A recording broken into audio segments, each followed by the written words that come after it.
Hi everyone, welcome to Faith Friday. I'm Father Sam Kachuba. Last week we talked about dealing with uncertainty. I thought this week, why don't we talk about dealing with disappointment?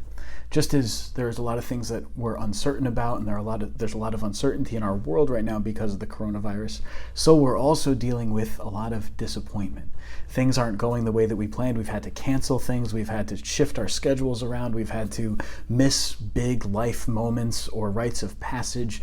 It's disappointing. So what do we do when we're disappointed? Well, the first response, I think, when we're disappointed about something is to be angry.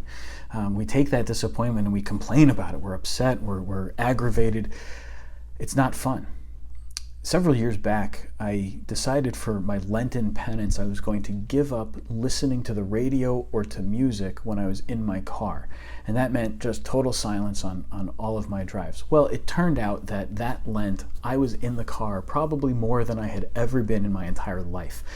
Every day I was on the road, every day, frequently stuck in traffic. So now not only do I not have the radio in my car, not only am I not listening to music, I'm also stuck in traffic.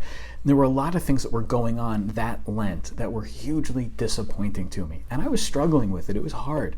And I found myself using that time in the car at the beginning of Lent to complain. And I would run through every event and every disappointment that I had and all the things that weren't going the way that I wanted them to go, and I would complain and complain and complain. And one day it hit me as I was driving that I was using all that time to complain about stuff, but I wasn't really dealing with my disappointment. And I recognized that the only way I can properly deal with disappointment is if I pray about it. If I bring that disappointment not just as a complaint where I'm going over it in my head and complaining again and again, but rather if I bring it into my prayer. So I started bringing it each day to the altar. And then I started turning that time in the car into a time to pray. Don't worry, there was still plenty of complaining as I drove along, because I did not instantly become some sort of saint who could easily handle all of his grief and difficulties.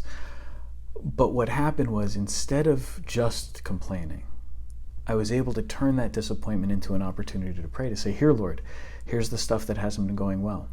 The more I did that, the more God gave me these little indications. Hey, this isn't as bad as you think it is.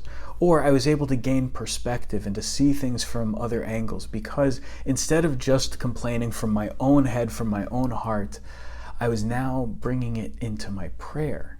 And so God was revealing other things to me, showing me other ways. When we are disappointed, it's okay that we get annoyed. It's okay that we complain. But if we stay just at complaining, we're not doing it right. Take your disappointments, your frustrations, these things that are not going the way that you had anticipated or planned, and bring them to the Lord in prayer. Give them to God. Tell Jesus the suffering of your heart and the fact that things aren't happening the way that you wanted them to happen. Let Him help you with that disappointment. And when you do that, the Lord will give you eyes to see. The Lord will give you ears to hear. He will give you a heart that understands. He will console you and comfort you. He will give you courage, and He will correct you.